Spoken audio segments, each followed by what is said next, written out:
Projeto Marcas da Memória, 8 de novembro de 2011, entrevista com Edival Nunes da Silva, o Cajá. Presente, Felipe Aretax, entrevistadora Mariana Rodrigues. Bem, Cajá, eu gostaria de saber como é que foi a sua infância, onde você nasceu, quem eram seus pais.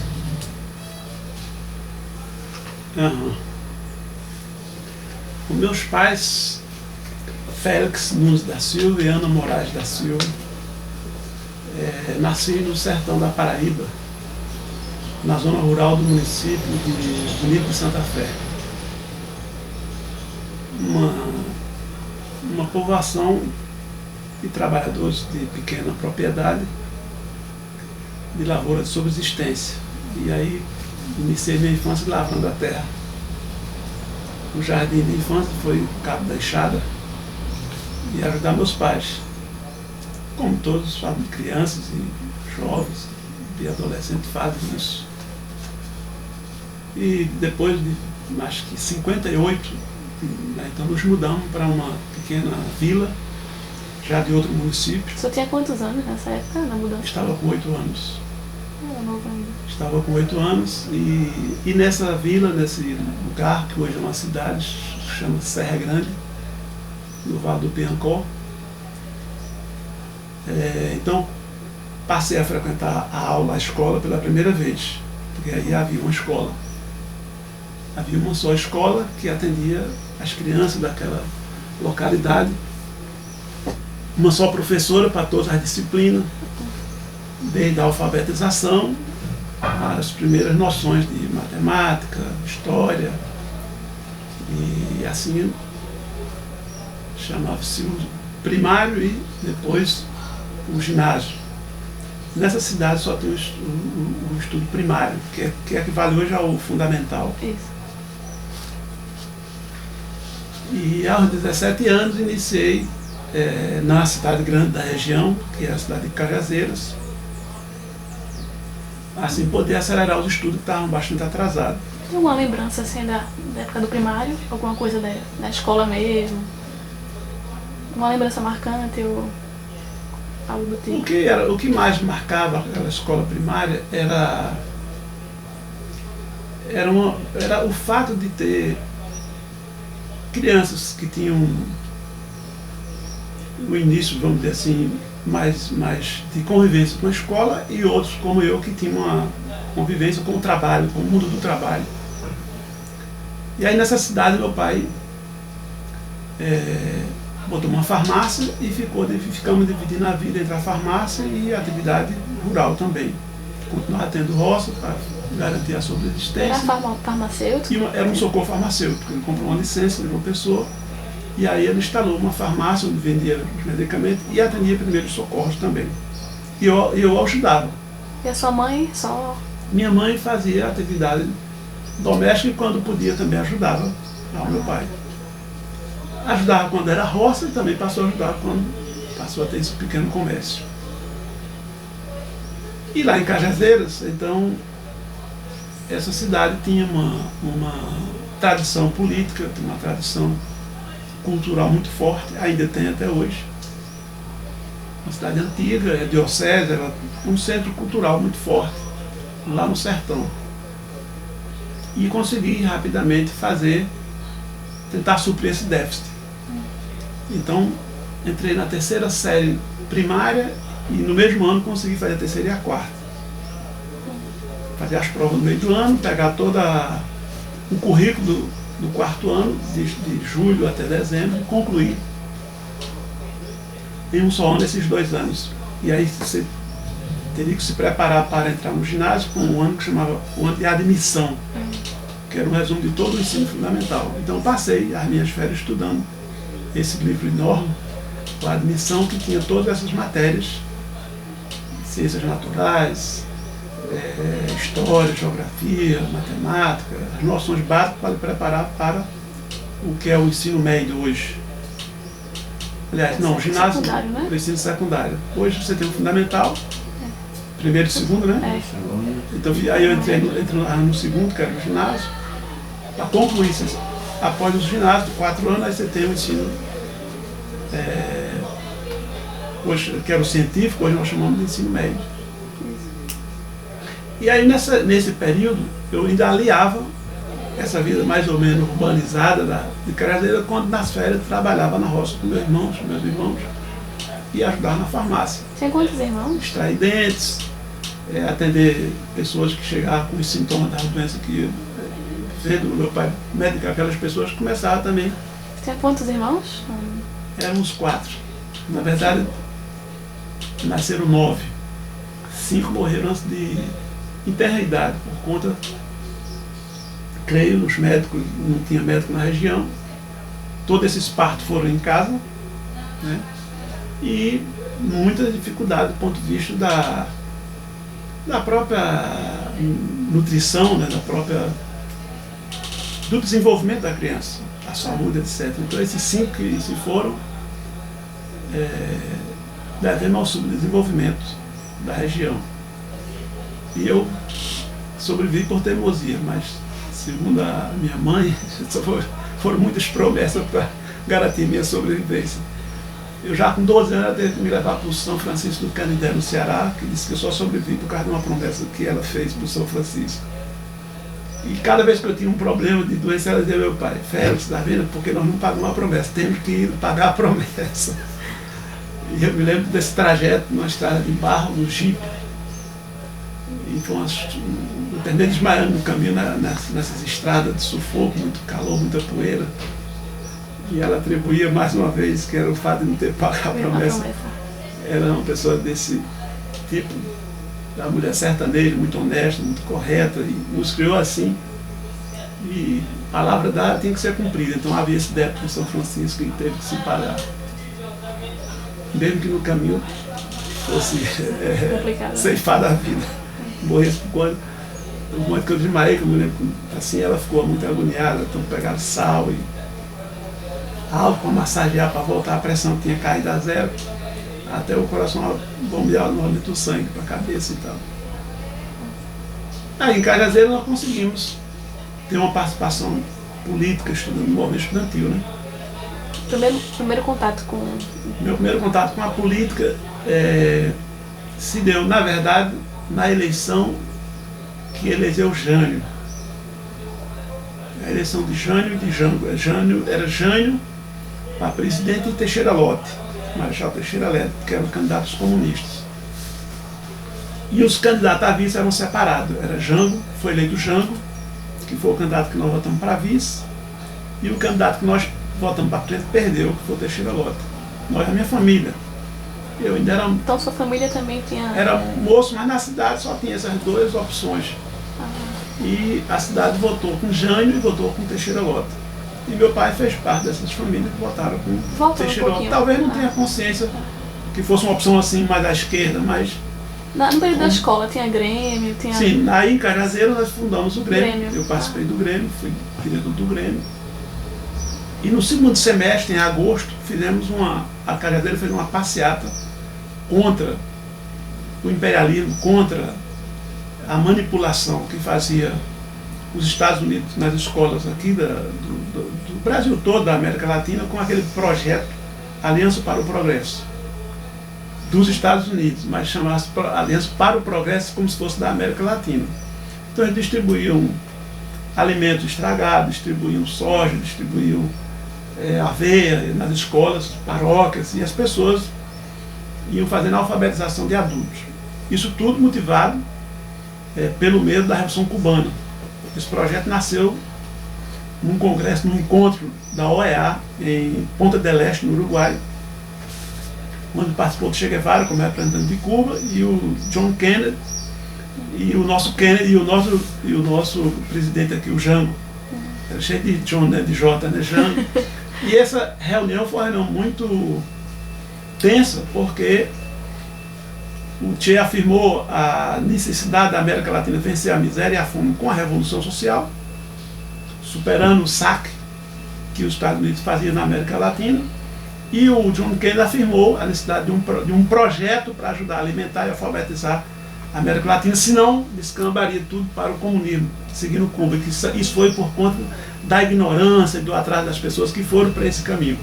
Então esse projeto, Aliança para o Progresso, um processo, vamos dizer assim, muito agressivo, no sentido de afirmar uma propaganda dos Estados Unidos como sendo bem, e sendo o socialismo, Cuba, etc., como sendo o mal.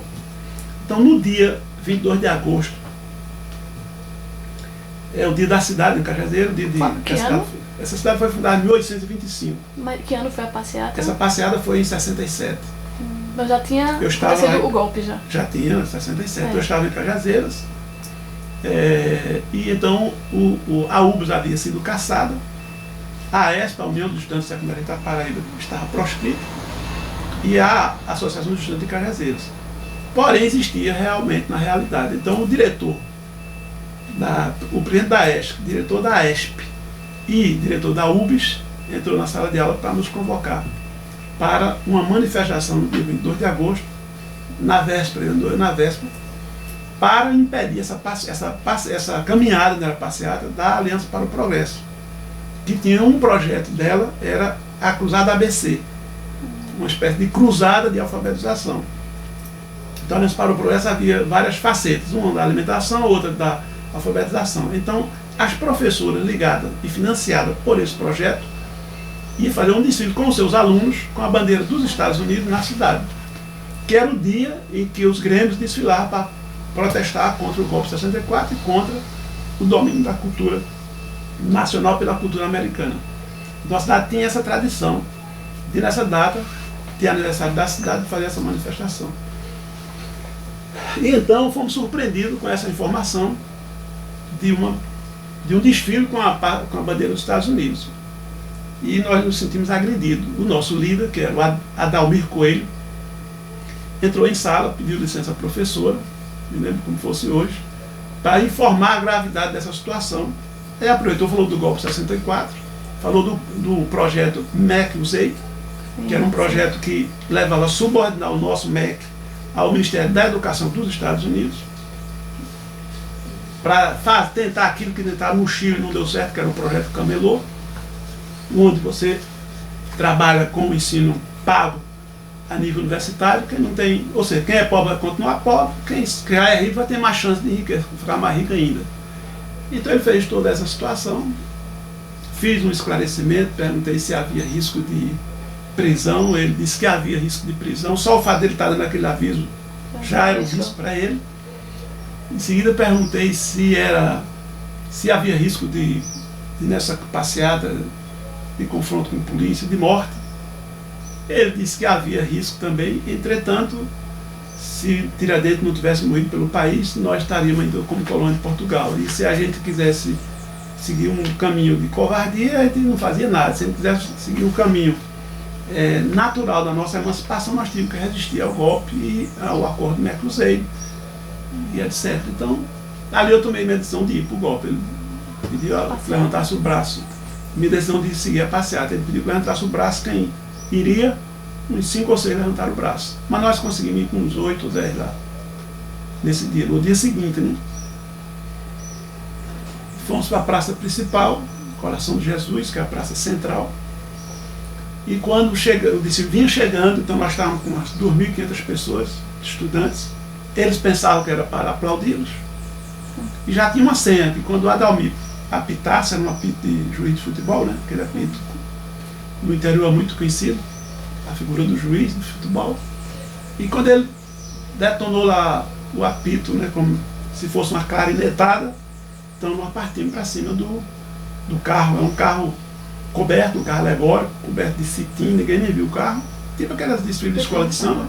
E em cima uma cadeira, um trono, cadeira de rainha, ela coroada de rainha, com a bandeira dos Estados Unidos numa mão, e para disfarçar uma bandeirinha do Brasil bem pequenininha na outra lá. Diante do apito nós todos subimos, não todos, o grupo mais forte subiu, e em menos de 5, 6, 10 minutos ela estava só com as roupas íntimas, só com as peças íntimas, ficou quase nua, né?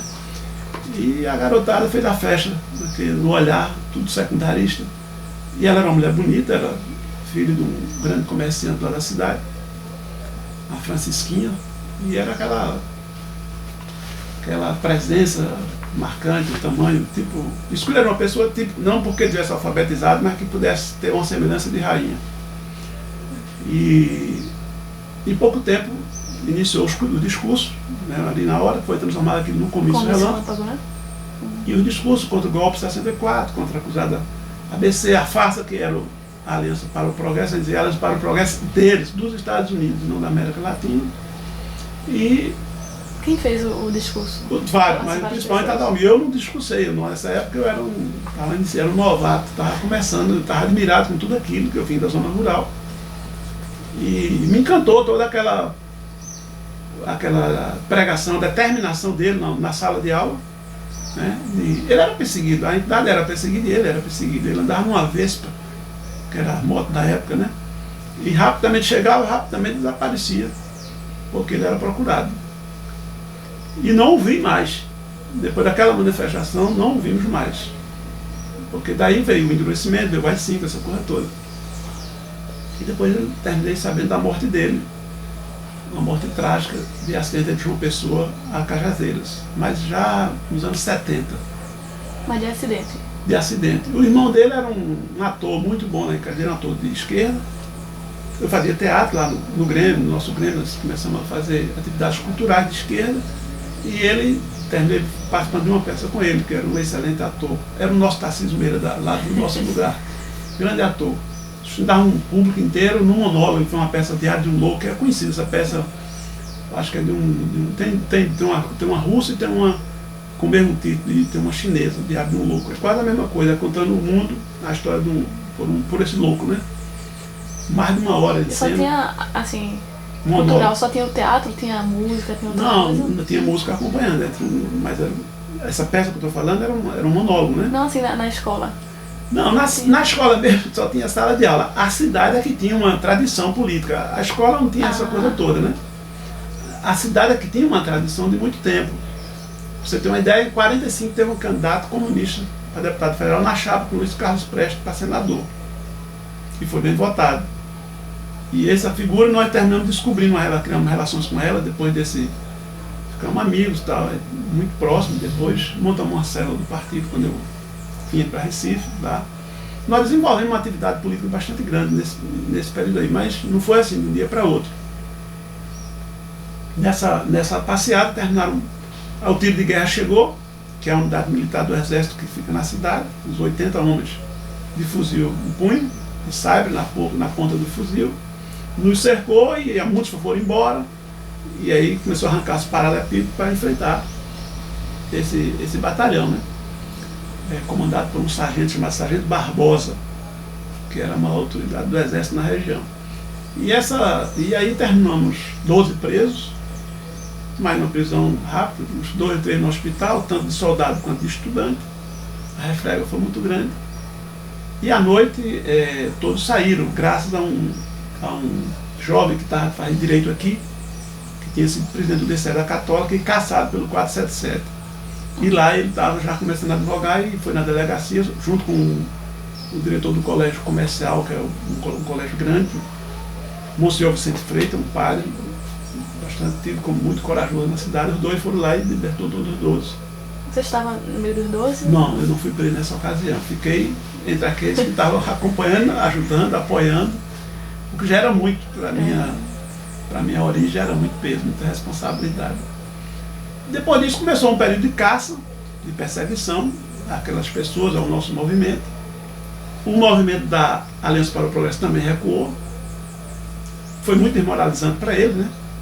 A moça ficou chorando, né? Só de peças íntimas, então as senhoras lá da burguesia levaram aquele lençol para cobrir, me lembro, cobrindo a moça lá para recolher ela, para não ficar exposta àquela festa dos secundaristas que estavam ali, tudo muito entusiasmados, né? Com o seu feito e com a desmoralização em relação ao golpe 64.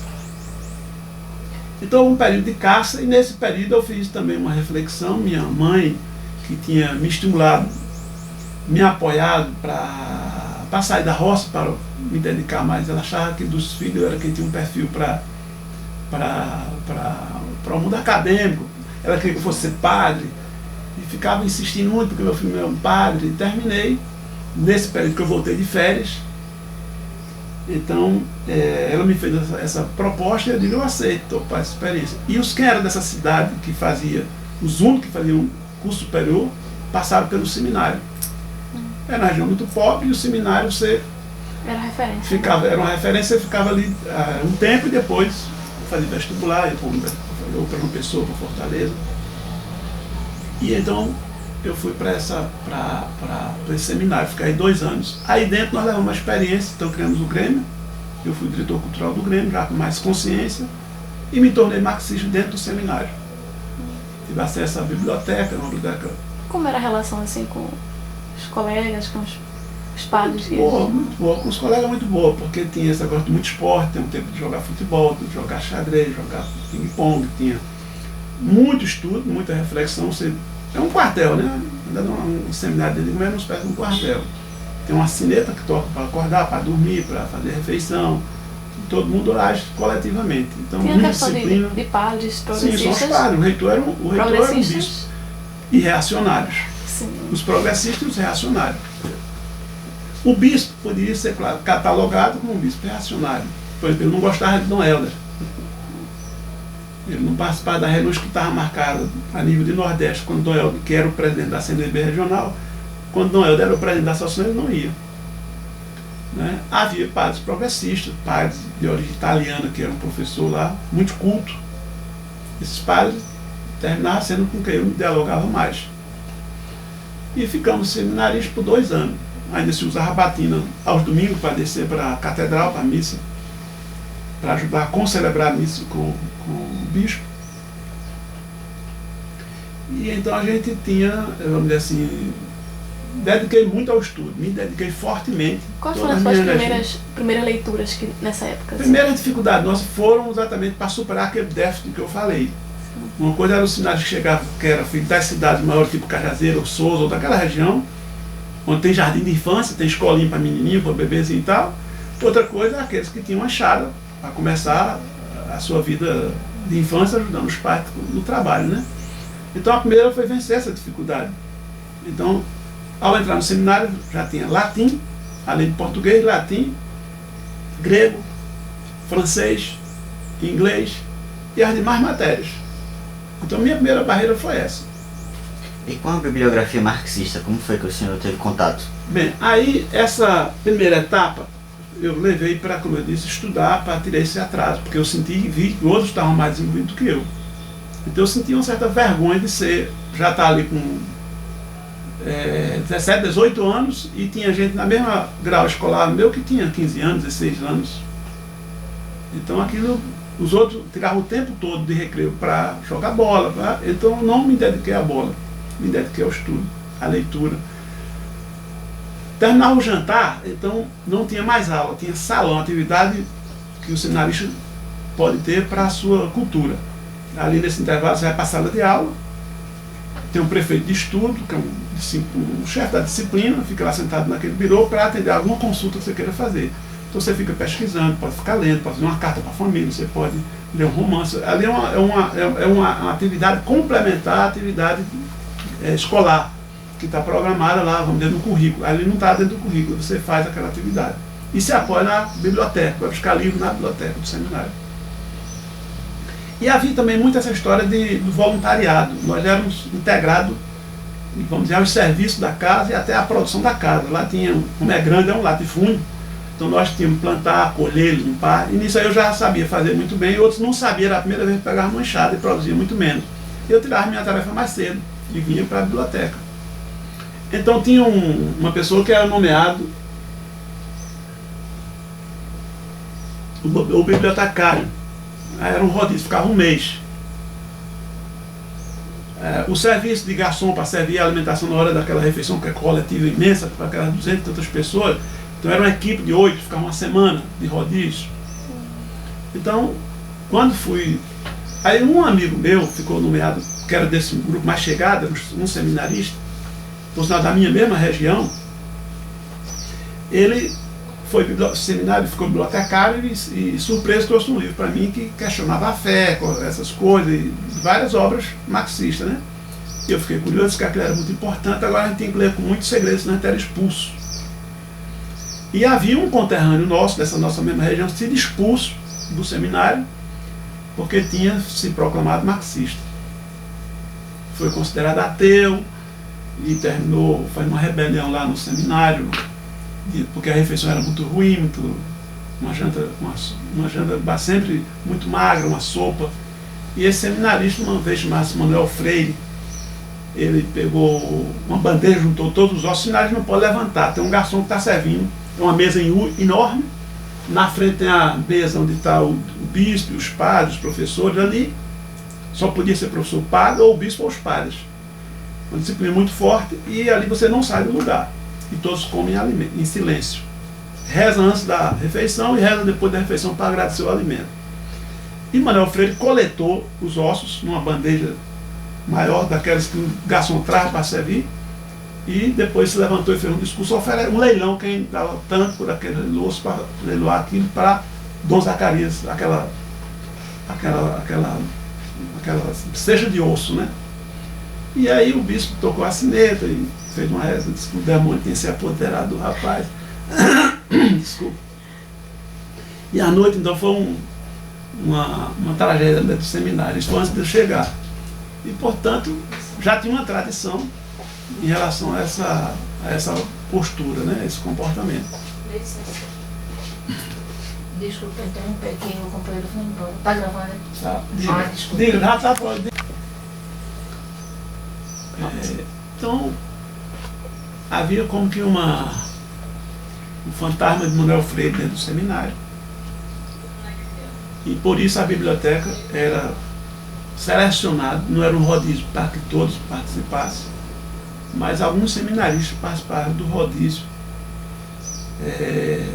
da condição de bibliotecário. Por quê? Porque boa parte dos livros estavam trancados a cadeados. Só quem podia pegar os livros que estavam fechados a cadeado é quem fosse bibliotecário para poder limpá-los.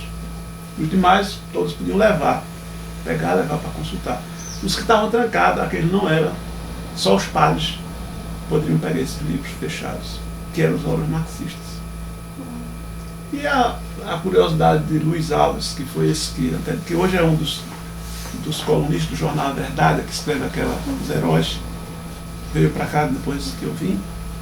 Então ele foi um bibliotecário, em seguida fui eu, e aí ficamos perguntando os livros. Eu trava um, ele trava o outro.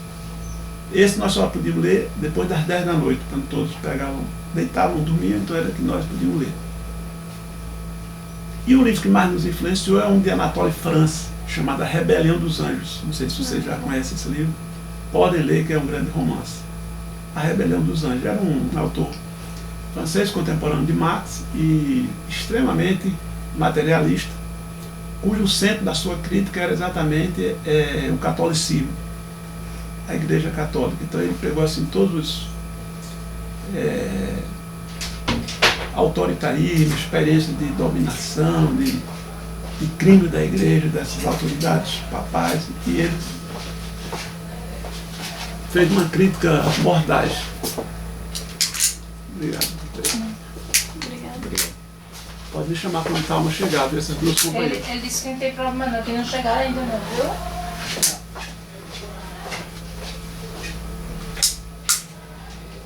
Essencialmente esse romance contava a rebelião dos anjos em relação a Deus.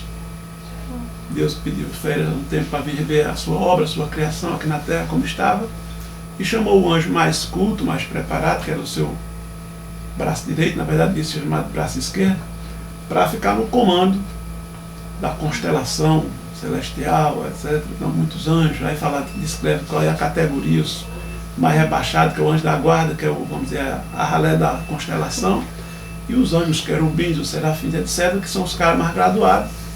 E esse que era um dos mais graduados chamava-se Lúcifer, que em latim quer dizer luz. Então esse ficou responsável para administrar o céu, etc., enquanto ele veio. E como ele era apenas um anjo, não era Deus, então para tudo ele fazia uma assembleia. Para resolver as questões, ele chamava uma assembleia. E todo mundo começou a gostar dessa democracia. De maneira que quando Deus voltou, então ninguém quis mais a teocracia. Então se criou a rebelião dos anjos em função dessas coisas que ele vai descrever ao longo do tempo. E aí foi obrigado a criar um inferno para despachar o Lúcifer, né? Senão não tinha lugar por dois naquela democracia anterior com essa. Então, ele vai tecendo críticos, vamos dizer assim, de ficção, mas vai fazendo um romance na França, a história de como é que as pessoas, os ricos, os pobres, a igreja, se identificando com a aristocracia, né? Do período medieval e depois no período da burguesia, que eram os banqueiros. Então ele vai fazendo toda aquela denúncia e no final ajudou muito a minha reflexão, entre outras obras que nós líamos. Então, de maneira que, além do mais, havia uma tradição, vamos dizer, do seminário de Olinda, a partir da Revolução Francesa, do ensinamento na França, em traduzir, vamos dizer assim, a revolução por essa região. De maneira que em Pernambuco, na Bahia, no Ceará, houve um contágio geral de padres formados nesse seminário, com uma visão progressista em relação ao Estado, o que devia ser o Estado. As prédicas de Frei Caneca são coisas muito avançadas. Não apenas eram peças contra o domínio de Portugal, mas contra a dominação monárquica. Ele não queria uma monarquia brasileira, queria um governo popular. Ele falava de um governo popular.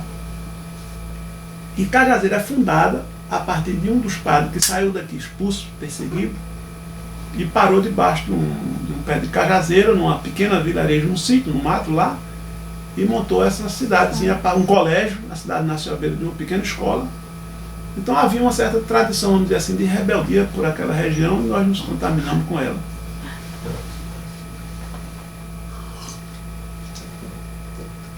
Aí vi que não tinha condições de ficar no seminário mais, depois que essa consciência foi se aprofundando. Durou 1 ano essa maturação, 2 anos, de um ano para o outro.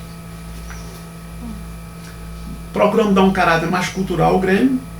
Eu não era o presidente, mas o presidente me delegou a organizar o departamento cultural. Aí criamos uma sessão de cada final de mês, tem uma sessão do Grêmio para expor a vida e a obra de uma personalidade importante para o mundo, para as pessoas, fosse religiosa, científica ou política, etc., com essa liberdade. E eu comecei isso, fazer o primeiro dos 12 meses. Então no primeiro mês eu fiz a exposição sobre Castro Alves. Então fui pesquisar a vida de Castro Alves, e aí li vários autores, biólogos, me encantei com a biografia de Jorge Amado, chamada O ABC de Castro Alves, que é toda em Recife, quase toda. Eu pego ele na Bahia, Recife, São Paulo, mas Jorge Amado chega a dizer que Recife era um caldeirão fervente, que se Jorge Amado não tivesse vindo a Pernambuco, teria sido apenas um poeta romântico. A vinda dele aqui transformou ele num poeta revolucionário. Aqui ele descobriu a dialética da contradição entre os senhores de engenho, de escravo, e os escravos. E aí relata os comícios dele, os comícios relâmpagos, aquela poesia famosa, como é que se chama? A praça, né? O nome é O Povo ao Poder, mas a gente só conhece um verso, todo mundo conhece, e acha que essa poesia foi criada na Bahia, mas ele criou essa poesia aqui, num comício que a polícia terminou reprimindo. Ele se agrupou numa praça, ali onde é a 17 ali onde tem o fórum Tomás d'Aquino, 17 não sei o que, 17 de agosto, eu acho que é uma homenagem à Revolução Pernambucana. Tem um anjo assim em cima, um asa. E ali ele fez aquele poema. Como é que começa? É mais que isso. A praça do céu como o povo é do a praça do povo como o céu é do condor. E ali ele reagrupou as pessoas com esse verso. Na verdade, o poema é grande, chama O Povo ao Poder. Ó, o poema é grande. E essa é essa estrofezinha que é mais conhecida. E então eu fiquei na cabeça de que realmente um lugar mais apropriado para se instruir sobre essa ideia de revolução seria Recife, e não outro lugar qualquer. E também amadureceu a ideia de sair do seminário. Até que um dia eu chamei esse meu amigo e disse para ele, ao Luiz Alves, que não tinha mais coerência da nossa parte, não tinha sentido a gente continuar no seminário acreditando que a vida era um material, que a vida era fruto do desenvolvimento da natureza, né? Do desenvolvimento da lei orgânica, do desenvolvimento, enfim, que o Darwin estava certo, que o Darwin estava certo, e que a gente ficar ali estaria enganando e sendo enganado. O melhor é que a gente saísse e organizasse uma república na cidade, se matriculasse num colégio estadual, e ali a gente fundava um Grêmio e tal, e começasse. Bem, a essas alturas já tinham assassinado Che Guevara, então a gente fizeram um painel dentro do seminário com o jornal, com as fotos, né, do cadáver, dessa notícia. Vários estudantes estavam sendo assassinados. Né? Quer dizer, a luta armada a resistência estava tomando corpo no nosso país e na América Latina. E aí tomei a decisão de sair. Ele disse que não podia me acompanhar, mas pelo menos mais um ano ou dois ele sairia. E que nós montaríamos uma república, esperaria que ele fosse. Nós todos éramos muito pobres, ele era mais ainda. Então ele não tinha como sair do seminário, porque dentro do seminário ele pagava o seminário dando aula, e que ele era mais adiantado que eu e conseguia dar aula na ausência de professores. E isso era abatido, porque o seminário era pago nos pagamentos das suas mensalidades. Finalmente saímos em 69, nos matriculamos no colégio estadual, comuniquei ao bispo, antes de sair em dezembro, que não voltaria mais. E ele disse, mas logo você, que era uma das minhas esperanças e tal. Eu digo, não, Zacarias, mas não tem condições. Mas o que levou você a sair? A perder a fé? Eu digo, olha, eu nem sei se é dizer que eu perdi a fé. Eu perdi a fé no Vaticano, perdi a fé nesse tipo de igreja. Eu creio que isso está muito distante do que foi o cristianismo, porque nós estudamos muito assim a origem do cristianismo, porque esse Anatole France ele bate no catolicismo, mas ele mostra que os primeiros cristãos eram revolucionários. Então ele tem uma visão materialista daquele fenômeno da Galileia, né? Da luta contra o Império Romano, e nós nos identificamos muito com essa interpretação histórica, vamos dizer assim. Então colocamos para ele que na verdade, foi um encontro pessoal, na reitoria, assim, à noite, no intervalo porque nesse estudo você poderia, se quisesse falar com o reitor ou com uma outra figura, podia sair do salão de estudo para essas finalidades. Então eu saí para me entrevistar com o reitor, que era o bispo, Dom Zacarias. E ele disse, você andou lendo alguma coisa aí, você andou lendo demais. Eu vi uma sessão do Grêmio lá, e você falando sobre Castro Alves, eu fiquei com a impressão que você andou lendo demais. Eu digo, não, eu tenho lido de menos, eu devo ler mais. Tenho certo que eu devo ler mais. Agora, já falou com o Monsenhor Citone, que é o guia espiritual, eu já falei, já comuniquei a ele, que eu não voltaria, que não tenho mais fé de que você morre, ressuscita e vai. Aí, se você está muito herege, Eu digo, não, eu cheguei a essa conclusão pela incoerência da própria igreja, da estrutura clerical mundial, entendeu? E, bem, então você deveria pensar mais, refletir, se você desistir, não voltarei mais. Minhas notas eram muito boas e tal. De maneira curiosa, e sua mãe, que foi ela que incentivou? Bem, a minha mãe ficou triste, porque ela queria me ver padre, ela guardou durante muito tempo, enquanto ela era viva, uma fotografia minha de batina, ela queria me ver padre, né? Ela achou que da família, ela dizia que eu era o mais humano, chegar uma pessoa muito carente, eu era capaz de dividir um prato, se não tivesse nada, eu dizia, não tem nada para dar, não, eu ia buscar uma coisa, um alimento para dar para as pessoas que pediam. Aí ela achava que a tradução melhor disso era ser padre. Mas depois eu passei a ver que na verdade tinha um viés comunista já mais ou menos fácil de ser desenvolvido, né? Mas não me atraía a ideia de ganhar dinheiro, de ser rico, de ser proprietário, me atraía muito a ideia de você servir as outras pessoas, né? Isso me atraía. Então por isso que eu não recusei ser padre, porque no fundo tinha uma certa margem de padres que termina cumprindo um papel, vamos dizer assim, Frei Caneco, ele me admirava muito, o Jordano Bruno, essas coisas. Logo que você chega no seminário, então os padres orientam você a ter que escolher um guia, um santo para ser sua referência. Cada seminário tem um santo de referência. Vamos dizer assim, a quem você quer imitar, quem você mais admira. Tem que ler todas as biografias dos santos, depois escolher um. Então ele lia bastante. E eu escolhi São Francisco porque eu achava aquele ato de rebeldia dele em relação ao pai rico e tal, e ficar com os pobres, eu achava aquilo muito bonito. E com a natureza, era a minha escolha, né? Que tinha a ver mais com esse meu tipo de coisa que eu vinha. De maneira que ao encontrar a doutrina marxista, eu achei que é uma continuidade dos primeiros cristãos, é um desenvolvimento da doutrina dos primeiros cristãos. Apenas aquele lado místico, vamos dizer assim, é que é superado, não existe mais. Agora, de tal maneira que é impraticável construir um reino de justiça, como pregava Cristo, dentro do capitalismo, com propriedade privada.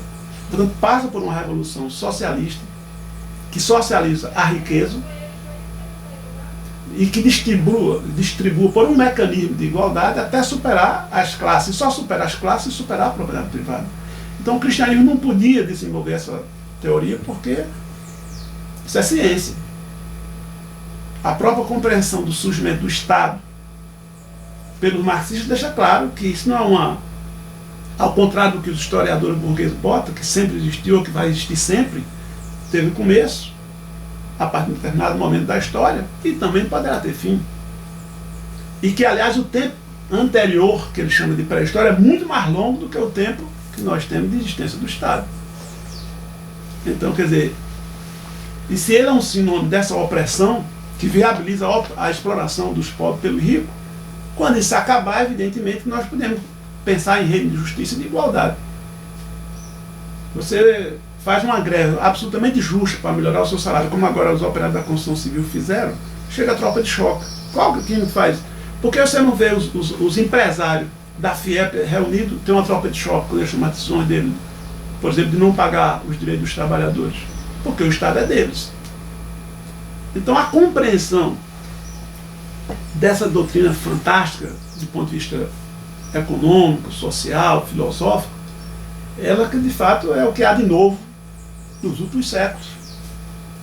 Assim como o cristianismo, no surgimento dele, foi um salto adiante. Já havia muitos movimentos, vamos dizer assim, revolucionários, defendendo a igualdade, mas todos muito utópicos. Os essênios, que vem anterior ao cristianismo, também era um movimento muito avançado. Vários profetas, tipo Isaías, Emaús, defendiam a entrega da riqueza aos pobres. Evidentemente que nenhum rico ia se convencer dessa tese, nem dando título de santo a ele, como a igreja inventou vários títulos depois para essas pessoas. Então, prosseguiu, desenvolveu a chegar aos franceses, né, com uma tese mais avançada, com Fourier, ao britânico, com Robert Owen, mas dizer, com Marx e com Engels, isso passa a ter aspecto científico de comprovação, porque foi fundo na antropologia, foi fundo na economia, coisa que os cristãos não podiam fazer. Não tinha esses mecanismos, vamos dizer assim, de pesquisa para ir tão fundo nos ancestrais nossos, de como se deu as primeiras comunidades e como se deu o surgimento do Estado. Então, de maneira que a gente fez um estudo filosófico, tínhamos acesso à origem da família, da propriedade privada do Estado, ao manifesto comunista, do socialismo utópico ao socialismo científico. E fez todos esses livros dentro do seminário? Não, todos não. Uma parte, esse maior nós conseguimos fora. Com esse velho comunista que é o Sabino Rulim, que tinha sido candidato a deputado em 45, e estava vivo já, um senhor de cabelo branco, barba longa, nunca cortou essa barba dele, parecia a figura deles. O estranho é que na Europa faz um frio danado, só usa aquele boné de proteção. O cara dele faz um calor enorme e ele não tirava o boné dele, que ele pesava bem 1,5 kg, que era boné europeu, né, que traziam para ele e tal. E ele usava aquele boné com aquela barba que parecia. Através deles conseguiu esses... Na casa dele, ele tinha um biblioteca mais ou menos do tamanho disso aqui. Você conseguiu? Como foi o contato com ele? Era da cidade? A partir daquela passeada, ele é filho da cidade, a família Rolinda, a família que fundou a cidade. Era primo do bispo, que era o contrário dele, que era um bispo reacionário, e ele era a ovelha negra da família, a família rica, fundadora da cidade. Ele era um agremessor, formado numa escola técnica de Areias, que era muito antiga, que formava agremessor, as figuras que trabalhavam para abrir estrada, etc. E tinha uns 6 filhos. O primeiro filho era Karl Marx, o segundo era Engels, o outro era Gorky. Os filhos dele eram os clássicos do marxismo, não era o nome dos filhos dele. Nenhum era batizado, isso não chamava muita atenção. Nenhum. A filha chamava-se Olga. Olga não, chamava-se Zoya, em homenagem àquela guerrilheira da resistência aos nazistas. E outro chamava-se Clara, em homenagem a Clara Zetkin. Casou, namorou um cara de Portugal, foi se casar, e aí deu aquele rebuliço na cidade, porque tinha que fazer o batistério para poder casar. O batistério equivalia a fazer o batismo, né? E aí ele disse, se quiser que case, que é adulto, que noivo, que batize, por sua conta, mas eu não tinha que fazer batizado nenhum deles. Então era uma figura assim, quando tinha sido preso, ele já estava à altura lá, nessa época, com umas 9 prisões. Em 64 ele foi preso. Quando tinha um acontecimento lá em Cajazeiras, então ele era preso. Né? A cidade era muito, vamos dizer assim, protagonista. Né?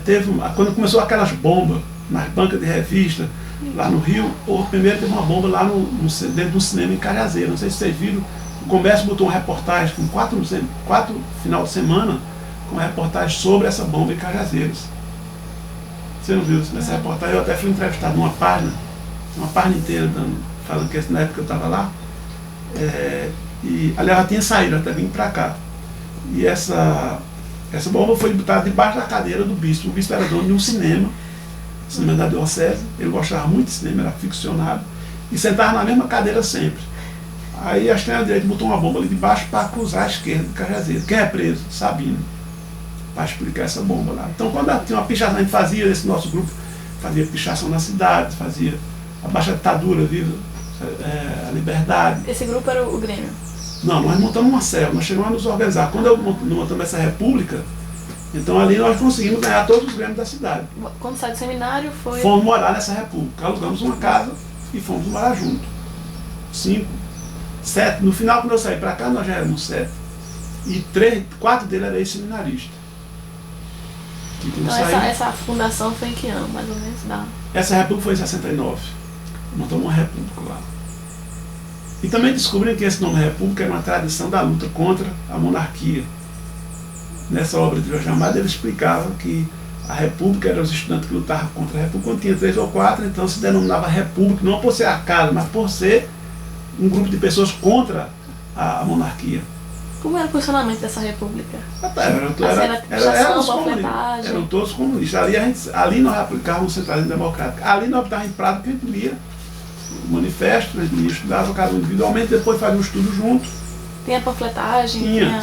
Todo mês de abril e todo 7 de setembro tinha panfletagem e pichação na cidade, madrugada. E tinha um de nós que se destacou no tiro de guerra como aluno daquele sargento Barbosa, que era um instrutor, inclusive. O cara dá confiança dele, chegou a cabo, porque lá você entra como recruta e pode sair, outros podem ser promovido, era cabo. E quando o sargento não estava, ele era quem dava, era o instrutor. Então a gente passou também a ter instrução militar no grupo. Sim. Então, e onde era? Lá na Cajazeiras mesmo? Cajazeiras. Cajazeiras. Na instrução. E aí a gente teria que tirar um domingo para ir para um lugar, para um sítio distante. E ali a gente conseguia ter que fazer educação física, ter que fazer algumas manobras, ter que, como de madrugada, ter uma pichação sem ser um grupo fazer um outro grupo ficar de olheiro para impedir que a surpresa de um guarda da polícia. Então aí nós já éramos, nos identificávamos como uma célula comunista de revolucionário, começamos a observar normas de clandestinidade, como casar o trabalho nosso normal, legal de um grêmio, como o trabalho clandestino que a gente fazia, como a pichação e como a panfletagem. Vocês tinham companheiros que estavam na clandestinidade? Não, nós não estávamos. Nós tínhamos contato com esse advogado que vinha para cá, que tinha sido caçado aqui, e ele trazia material de literatura clandestina para a gente. Entregava e a gente espalhava. E os contatos com o Sabino passou a ser mais disciplinado, mais regular, e só um companheiro fazer o encontro com ele. Ô Cajá, e como é que se deu essa transição dessa sua cidade natal para vir para Recife? Isso foi uma decisão do grupo. Foi uma decisão da célula. A célula tomou a decisão de um de nós ter que sair para encontrar ou o PCR ou a LN, que era o grupo que, na nossa opinião, mais estava identificado com a gente. A gente não aceitava o PCB nem o PCB, por ser reformista na nossa avaliação, e que a vida mostrou que são. E tomou a decisão de fazer um contato ou com o PCR ou com a LN. E, ao pegar o estatuto e o programa, levava para lá, para que todos tomassem a opção de entrar ou não entrar. Aí houve uma discussão, uma votação para saber quem ia. Depois, para onde ir, também foi uma votação. Isso em 70, mais ou menos. Né? Aí já era 71. Essa votação foi em dezembro de 71. Ainda estava de atuação 70 e 71. Todos os grêmios da cidade já estavam polarizados por esse coletivo. Não tinha. O único diretor acadêmico que existia era um companheiro nosso, que era o presidente. Vocês tinham contatos, então, com vários grêmios? Sim, não, a gente ganhava. A gente decidia, vamos ganhar a eleição daquele, você vai se matricular lá. E aí fazia uma decisão política. E as nossas decisões passou a ser para o centralismo democrático. A maioria concordou, mesmo quem defendeu contra, aquela decisão veio votada de todos.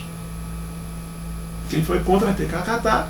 Na próxima vez que quem foi minoria votar uma decisão que a maioria foi minoria, na outra ele vai acatar por força do próprio centralismo. Como foi a entrada assim no PCR? Aí a decisão foi essa, teria que entrar um companheiro, teria que ir ou para Fortaleza, ou São Paulo, ou Recife, ou Rio, a gente supunha inicialmente. O grupo achava isso. Eu é que achava que isso é Recife, por a minha leitura que eu tinha feito. Aí houve uma discussão. Não, São Paulo é onde tem a maior parte do proletariado, lá vai achar isso mais fácil. A Helene vive de lá, eu falei que Recife era mais fácil encontrar. Se já naquela época que descreve a situação do Cachorro, fervilhava de grupos revolucionários, a Revolução de 48, então achava que já tinha havido a morte de Amaro Luiz de Carvalho, que era o fundador do PCR, então repercutiu muito na imprensa, que assassinaram ele dentro da casa de detenção, faltando um mês para ele sair. Já tinha sido anunciado, o padre Henrique tinha morrido, então até os padres eram de esquerda, eles mostravam que isso era Dom Helder Câmara era muito perseguido e muito conhecido como uma grande figura. Então nessa reunião eu defendi que o lugar devia ser Recife. Aí primeiro votação, quem vai ou o lugar. Aí nós botamos em votação primeiro o lugar, para onde ir. Que de repente podia até coincidir com ter familiar naquele lugar, então facilitava a sua ida. Botamos em discussão, então vimos que não tinha mais o que fazer, tínhamos ganhado todos os grêmios, tínhamos 2 grupos operários. Na Revolução mostra que os operários têm que estar dentro do partido, então criamos 2 grupos operários de aula, para dar aula. Operário de quê? De fábrica de vela, fábrica de doce, de curtume, que eram as fábricas que lá tinha, na periferia da cidade. E como se dava esse contato de vocês, da teoria da VAR, teoria marxista, com o operariado? Sim, aí nós montamos uma escola. Apareceu o Mobral, que é a alfabetização de adulto, e eu me inscrevi, perguntando como era, aí escalamos 2 companheiros para fazer isso, para dar aula mais experiente, para dar aula para adultos, porque era uma forma de contactar. E o método, levar o método Paulo Freire por dentro, que era o contrário do que ele orientava, mas facilitava o operário a compreender a vida dele. Então eu passei a dar aula a um grupo de operários, matriculava 30, mas ficava uns 15 mais ou menos, e o outro companheiro, o Luiz, esse que veio para cá depois, fazia outro grupo. E aí uma experiência que durou 1 ano, e recebia todo o mesmo dinheirinho, então isso também nos ajudava a comprar livro e tal. Estava dando certo.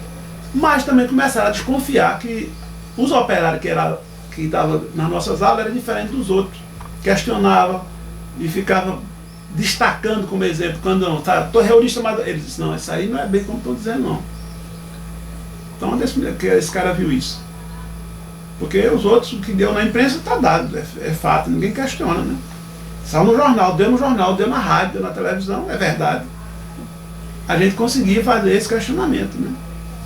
Mostrar o Tiradentes não foi sempre visto como uma boa figura, não, era o mal e durou muito tempo para a história dele ser resgatada. E ainda assim resgatada como uma figura, um herói morto, que a própria PM que o matou é quem tem ele como patrono.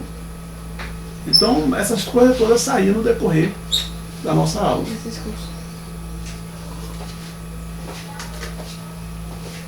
Sim, chegaram. Tá. Vamos concluir, tá? Tá, A gente podia concluir, não? Podia. Assim, acho que o senhor pode falar mais agora dessa sua estadia. Vamos encerrar, porque a gente começaria pelo menos quando chegasse. Eu queria concluir a decisão de como se veio, né? Sim. Então botamos na mesa essa discussão para onde ir, chegamos a uma conclusão que era Recife. Botou em votação, teve a defesa de São Paulo, quem achava que era São Paulo, teve uma defesa de Fortaleza, eu fiz a defesa de Recife. Teve mais voto para Recife, então ficou escolhido o local. A segunda votação, quem vai cumprir a tarefa, em 1 mês, 2 meses, 3 meses, quanto tempo fosse preciso, e que fez isso legalmente, se matricular, estudar, e ao contactar com esse partido, então voltaria com esse programa para debater. Não perderia o contato, teria que ficar mensalmente voltando. Então o eleito para vir para cá fui eu, né? Contrariado, porque eu defendi um outro companheiro que viesse para cá, não eu. Defendi que fosse o Luiz Alves, que estava mais como teórico do que eu. Apenas eu estava com mais visão prática, vamos dizer assim, mas ele estava com mais como teórico. Mas aí ele disse que não dava, e botou os problemas dele lá na hora, e o grupo conseguiu, digamos, entender mais a situação dele, então eu não. Ele foi o que fez mais voto, foi ele, me lembro. Só que ele achou que não tinha como cumprir. E o grupo achou que não podia forçá-lo. Teve uma segunda votação. Na segunda votação foi o meu nome. Bem, escolhido o lugar e quem vai, então vamos viabilizar. Aí eu chego aqui em fevereiro de 72.